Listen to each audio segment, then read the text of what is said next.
tout de suite ici suivre ce reportage-là sur les infrastructures scolaires inachevées. Nous sommes avec le journaliste reporter M. Nabil Kamara qui a réalisé ce reportage-là, qui va nous expliquer les conditions dans lesquelles le reportage a été fait et ce qu'il a pu découvrir par rapport à ces infrastructures scolaires qui jamais ne finissent en République de Guinée.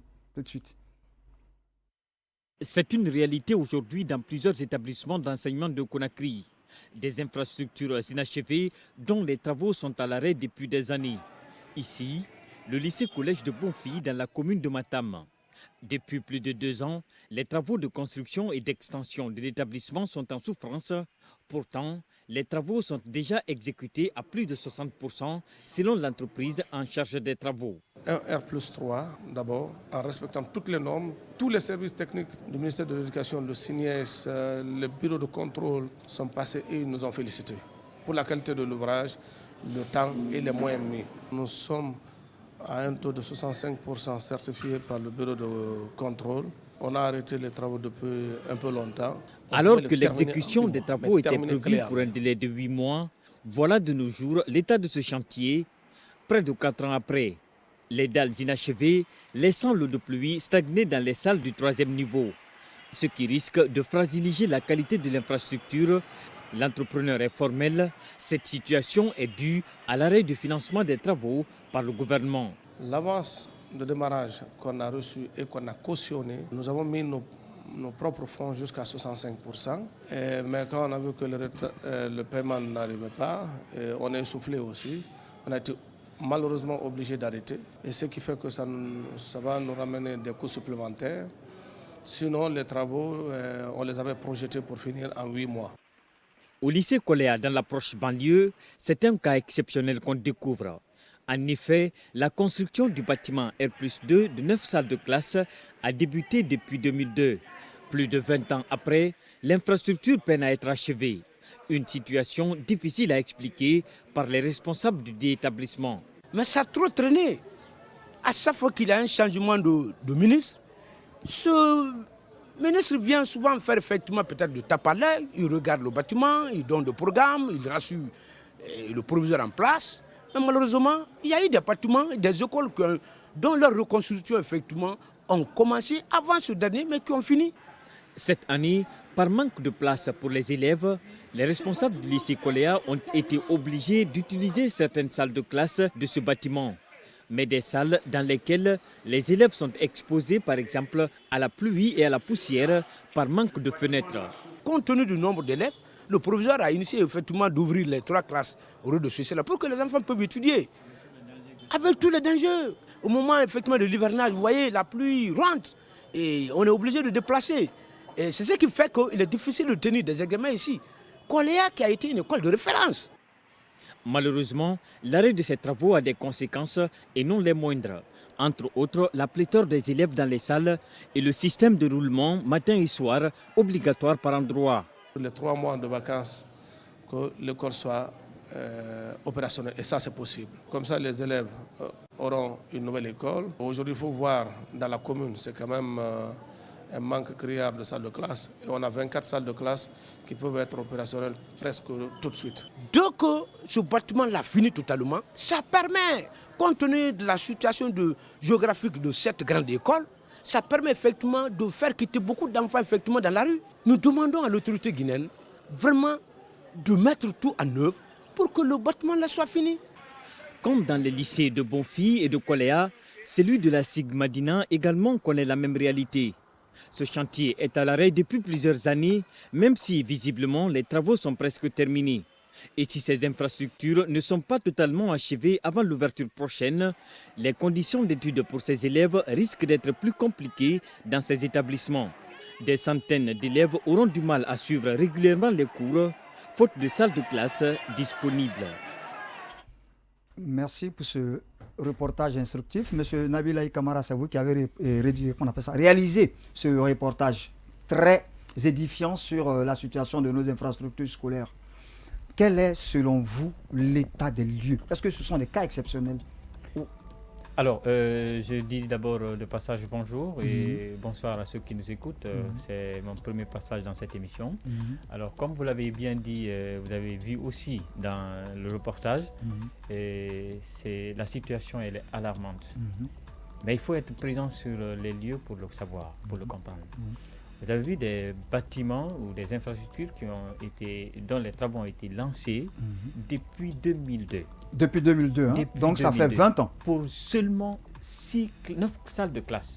9 salles de depuis classe. 2002, depuis 2002, 9 salles de classe. Ces bâtiments encore inachevés. Jamais achevés. Alors, ce sont des réalités qui sont certainement dans plusieurs écoles ou établissements d'enseignement public, mais là, ce sont des échantillons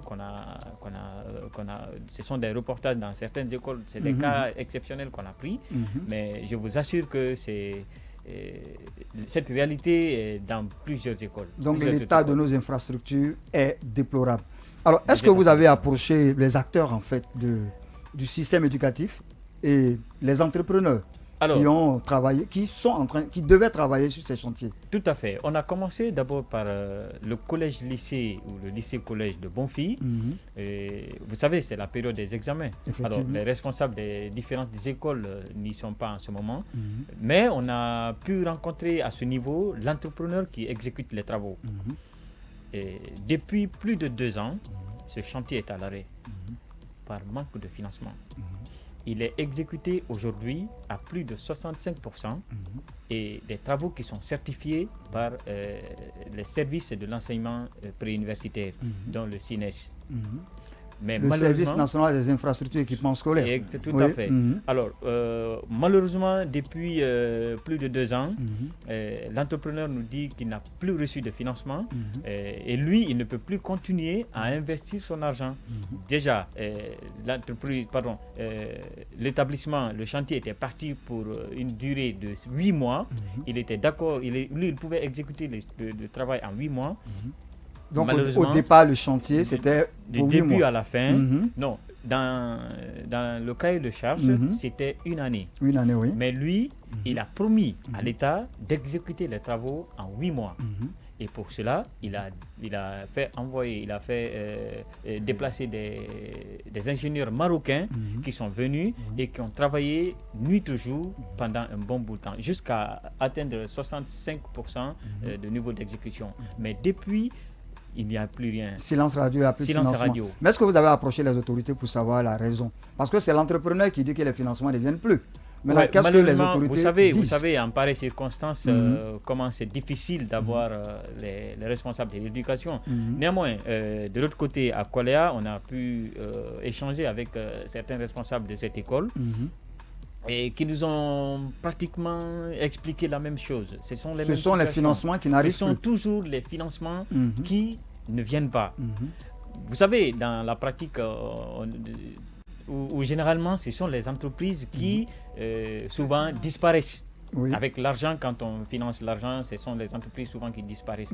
Mais dans ces 2 cas de figure, ce n'est pas le cas selon l'entreprise, selon les responsables de l'école.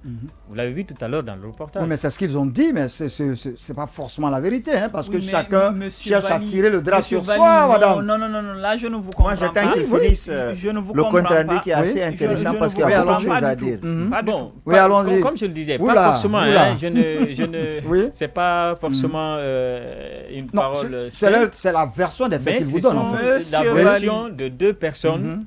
2 types de personnes, 2 catégories de personnes, un entrepreneur et un responsable d'école qui ont expliqué ainsi. Parce que ce qui peut un peu donner du poids à cette version, c'est que si à l'école Koléa par exemple, c'est l'entreprise qui avait failli à son devoir, si c'est l'entreprise qui avait quitté ou qui avait fui avec l'argent, les responsables de l'école allaient le notifier. Ils allaient nous dire, écoutez, le gouvernement a payé, mais malheureusement, l'entreprise n'a pas exécuté. Mais si vous voyez que les 2 s'accordent sur la même version, je ne dis pas que c'est tout à fait vrai, mais il y a quand même... Vous pensez qu'il y a une once de vérité dans ce qu'ils vous disent? Alors, pour les autorités, ce n'est qu'un premier pas. On est en train d'aller vers une série une série, parce que c'est ce que la direction demande. On est en train d'aller vers une série de reportages. On va aller dans toutes les écoles pratiquement, parce qu'il paraît que dans donc ce n'est qu'un début, hein? D'autres reportages arrivent où vous allez. Mais je vous assure que selon le constat, selon ce qu'on nous remonte comme information, c'est catastrophique par endroit. Il n'y a pas de problème. Vous avez des questions? Non, pas de questions. Moi, j'ai des réactions. Il faut rappeler que lorsque l'État donne un travail à une entreprise, c'est d'abord l'entreprise qui finance, souvent à hauteur de 35%, 40%, en fonction de ce sur quoi vous êtes entendu. L'entreprise préfinance le travail. Ensuite, à la fin, c'est l'État qui vient maintenant payer le reste. Mais qu'une école fasse 20 ans, depuis 20 ans, il n'y a pas eu de finition. Bah, moi, je ne suis pas surpris. Je suis choqué, mais je ne suis pas surpris parce que je sais comment ça fonctionne. Regardez dans toutes les infrastructures que nous avons dans le pays. Comment vous expliquez qu'on donne le marché à une entreprise qui travaille jusqu'à un certain niveau, elle arrête. Après, on veut reprendre le travail, on donne à la même entreprise sans la sanctionner. C'est parce que la faute n'incombe pas à l'entreprise. La faute, c'est à ceux qui donnent le travail à l'entreprise. Il faut qu'on demande aux infrastructures scolaires comment on fait. Parce que chaque année, tu vois qu'on a relancé le travail. Chaque année, on a relancé le travail. Mais on ne l'achève jamais. Pourquoi? Parce que c'est fait exprès. C'est que chaque année, c'est l'éternel recommencement. Donc, ça nous permet de sortir de l'argent pour un chantier qui ne finit pas. Quand vous prenez, par exemple, le lycée Coléa, quand on vous dit un tel lycée a fait 20 ans, on n'a pas fait les travaux. Ici, le chantier comment on appelle, le chantier de Bonfi. Mais avant, il n'y avait même pas de fenêtre. On a commencé ça fait longtemps. Mais pourquoi l'opérateur est là? Et le chantier même semble être oublié partout. Oui, mais ce n'est pas oublié. Regardez, quand vous prenez aujourd'hui Coléa, pour faire le bon travail, il faut casser le bâtiment. Il faut reprendre à zéro. Donc ça va nécessiter, ça va nécessiter qu'on sorte encore de l'argent. Donc ceux qui sont là en train de trouver le moyen de sortir de cet argent, ils vont se beurrer là-dedans. Donc moi, je ne suis pas surpris encore une fois. Je ne veux pas qu'on s'attaque comment on appelle, je ne veux pas qu'on s'attaque à l'entrepreneur. On a vu à Coléa rapidement, je termine, le monsieur dit chaque fois les ministres viennent. Mais est-ce que vous avez entendu une fois on est en train de mener des audits sur ce genre de travail? Voilà. Non, il y avait même, le ministre avait annoncé même d'ailleurs des audits au niveau de vous avez vu les audits? Je ne parle pas des annonces, je parle du travail fait. Non, moi je parle du travail fait. Je ne comprends Madame pas. Kadiatou, il va falloir connaître les gars du non, mais il faut écouter toutes les versions. J'ai interrogé par rapport à ces audits. On m'a dit qu'il y a un cabinet international qui avait été consulté ça fait combien pour de temps? conduire ces audits et que les résultats d'un audit ne pouvaient pas être publiés en un temps record, que le travail est en train d'être fait. Donc, jusqu'à preuve on nous a annoncé ces audits depuis le lycée quand même c'est 20 ans. C'est le ministre Guillaume qui les avait annoncés. Je parle de 20 ans. De 20 ans. Allons-y, Dame Kadiatou, on va terminer avec ça. Comment elle a géré le budget des examens là, après on verra. C'est un autre débat, on va revenir là-dessus. Allons-y, oui. Dame Kadiatou. Je ne vous comprends pas ce soir, très sérieusement. Oui. Les écoles à Conakry, je peux accepter qu'on me dise à l'intérieur du pays, il y a ce genre de situation. Parce que les ministres vont me dire, ou bien ceux qui sont au département vont me dire qu'on ne va pas, ou bien qu'il y a l'argent qui part, mais l'argent est détourné à mi-chemin. Mais Coléa, c'est tout près de Kaloum ici quand même. Si vous voyez même à Kaloum, peut-être il y a ces écoles comme ça qui sont encore là-bas. On a le palais présidentiel à Kaloum.